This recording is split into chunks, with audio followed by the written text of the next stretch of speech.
ازيكم عاملين ايه؟ يا رب تكونوا في احسن صحة واحسن حال. تعالوا مع بعض نشوف فيديو النهاردة حكايته ايه، ونشوف ازاي الفتاة اللي معانا دي هتغير شكل البيت تماما. يعني خلوا بالكم دلوقتي هي هتورينا منظر البيت قبل عشان هتشوفوا الفرق بعد كده. بجد هيتبدل تماما لوحدها. هنشوف مع بعض كل حاجة. المهم دلوقتي هنصلي على النبي ونبدأ في الفيديو ونعرف حكايته ايه. الفتاة اللي معانا دي والدتها طبعا قعدت تقول لها انت فاشلة، انت ما بتعرفيش تعملي حاجة، انت معرفش ايه. زي ما ايه اغلبيه الامهات بتحبط اولادها يعني، وتحسسهم ان هم فاشلين وما بيعرفوش يعملوا حاجه. هنا بقى الفتاه قررت انها تتحدى والدتها، وده بيتهم قديم كان يعني كنا ساكنين فيه زمان، فطبعا سابوه واشتروا بيت غيره. المهم كان مقفول، فهي بقى هتجدده من الالف للياء. هنشوف مع بعض ازاي هتجدده. بجد يعني هتصدموا في الاخر من الشكل. انا طبعا قصيت من الفيديو كتير. هي عملت كل حاجه بايديها او لوحدها. هنشوف مع بعض دلوقتي الفيديو، مش عايزه احرق لكم التفاصيل، بس بجد الفيديو جميل جدا وهتشوفوا ازاي بدلت كل حاجه. احسن حاجه في الفيديو كمان لفتت نظري، ودي بجد انا ما كنتش اعرفها، ما اعرفش موجوده ولا ايه، انها يعني هتغير سيراميك الارضيه بطريقة تانية. أنا أول مرة أشوفها الصراحة وأعرفها. هتبيضوا كده. عامة احنا هنشوف مع بعض ازاي هتغيره في آخر الفيديو. هتغير السيراميك خالص. الفكرة عجبتني وإن شاء الله أطبقها عندي في الشقة. المهم دلوقتي خلونا نشوف مع بعض الفيديو. متنسوش تقولوا لي رأيكم ايه في التعليقات.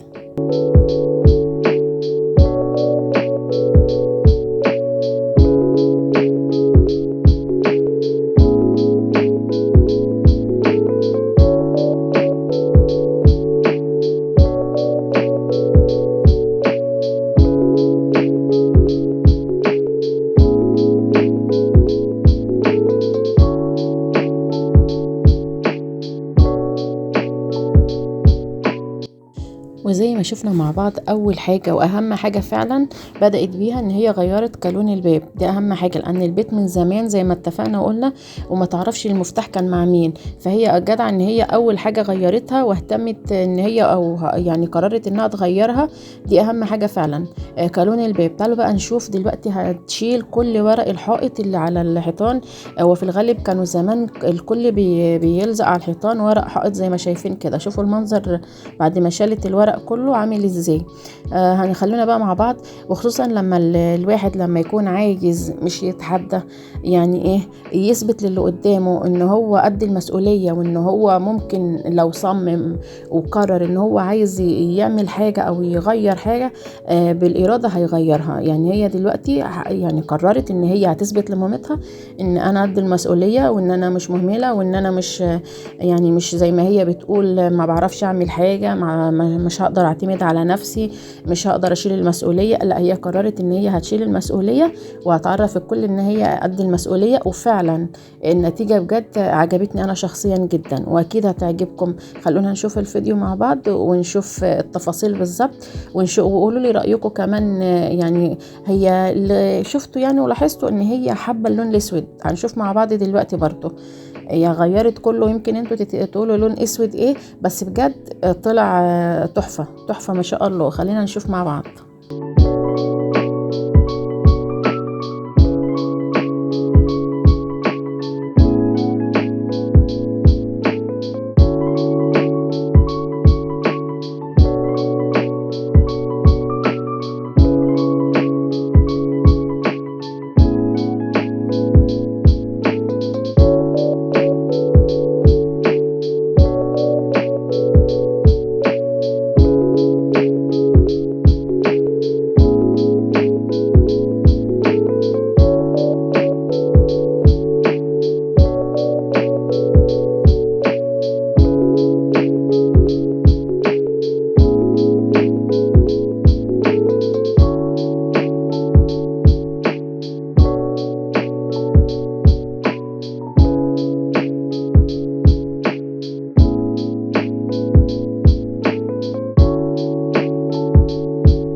طبعا زي ما عارفين او متعودين في الفيديوهات ان المنزل اللي بيكون معانا تقريبا كده متهالك من كله، والتشطيب او حملة التغيير او النظافة اللي بتحصل فيه بتجيب كله مع بعضه. يعني بنبدأ بالحيطان وإن كانت عايزة تترمم الأول، وبعدين طبقة الدهان، وبعدين نبدأ بقى بالأرض لو كان فيها حاجة هتتعمل، وبعدين نبدأ بقى بالباقي الحاجات. هي عامة البيت مفهوش يعني ادوات كتير او موبيليا كتير، فهي هيكون الموضوع سهل شوية عليها.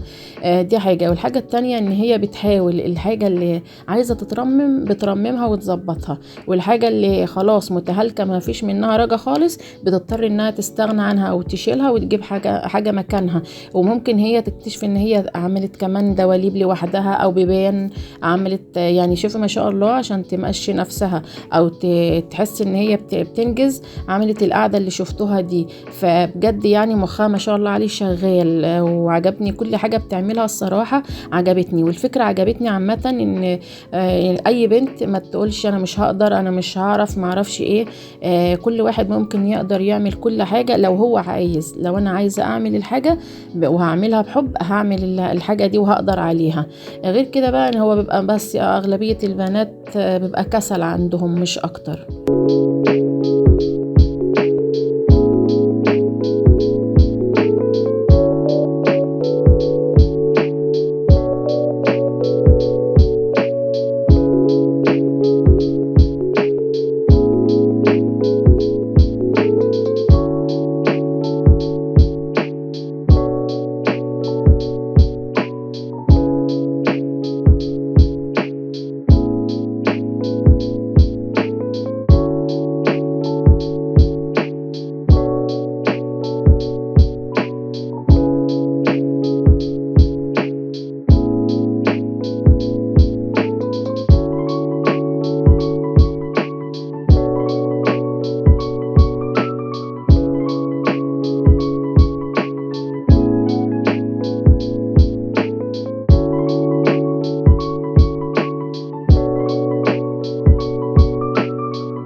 وزي ما شايفين مع بعض دلوقتي هي ما عجبهاش طبعا الكنبه، لان زي ما انتم شايفين كده هي بايظه اصلا.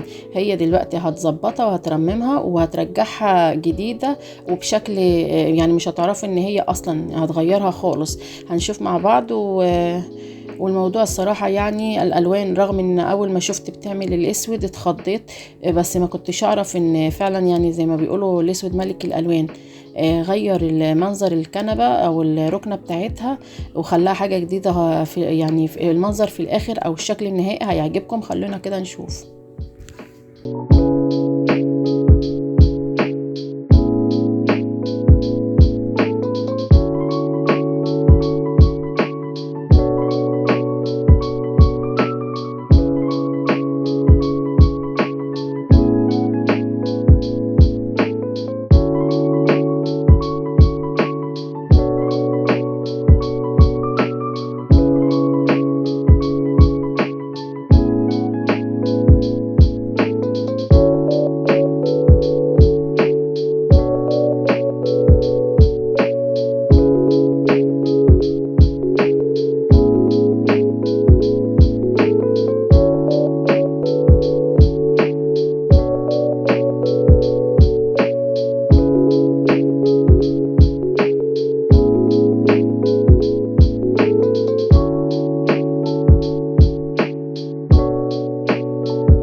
وزي ما شايفين مع بعض دلوقتي حبت تعمل مثلا برواز، بتبحث عن النت وتشوف فكرة البرواز وتعمل.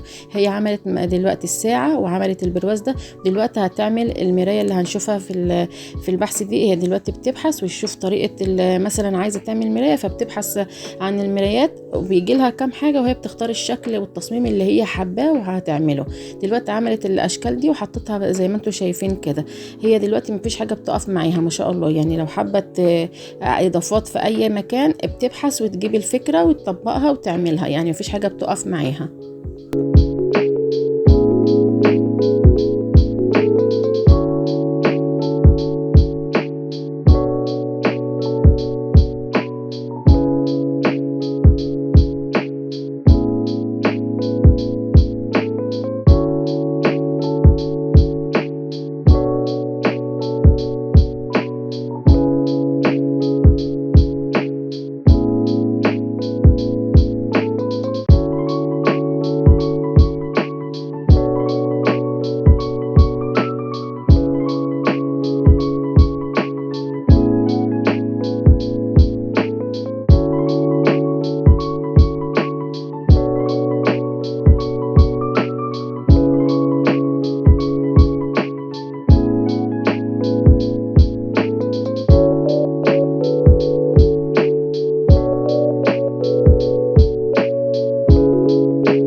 زي ما شايفين مع بعض كل حاجة بتعملها بتبحث وتجيب الفكرة او الطريقة وتعملها. وزي ما شايفين برضو ان هي كل حاجة بتعملها لوحدها، مش محدش ساعدها في اي حاجة، مجرد بس ان هي بتشوف اللي بتتعمل ازاي وهي بتطبق الفكرة.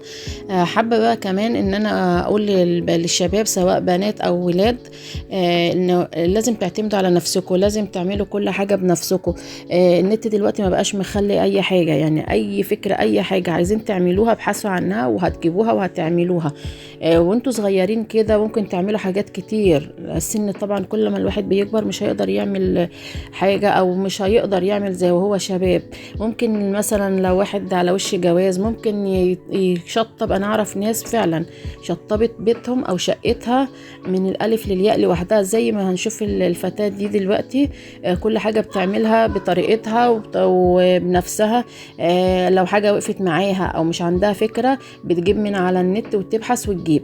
دلوقتي هي بعد ما خلصت المطبخ زي ما شفنا اكتشفت ان الحوض مش عاجبها، الجزء ده مش عاجبها. لا خلاص احنا هنشيل الجزء ده وهتبدله وهتدي المطبخ نفسه لون تاني خالص.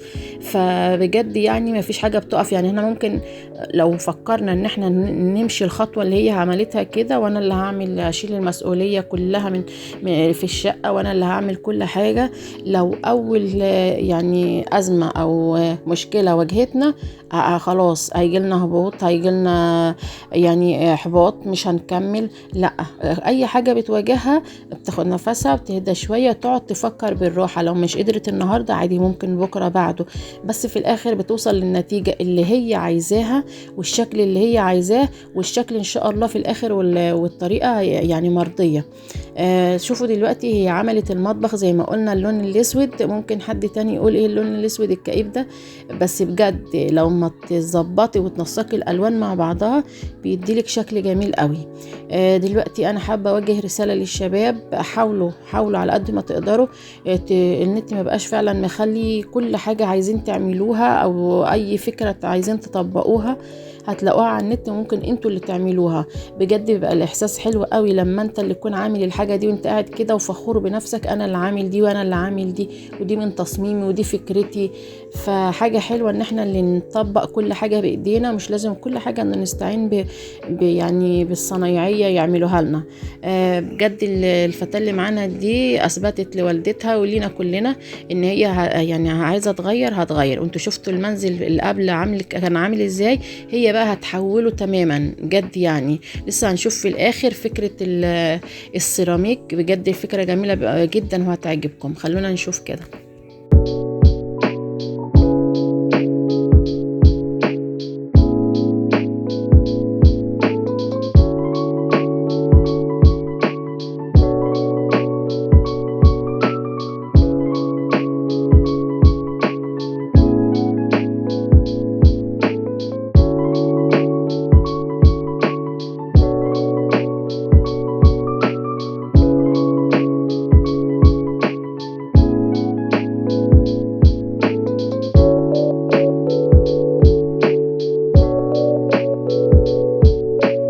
اسيبكم على الفيديو واتمنى من قلبي انه يعجبكم. انتظروني في فيديو جديد، مع السلامة.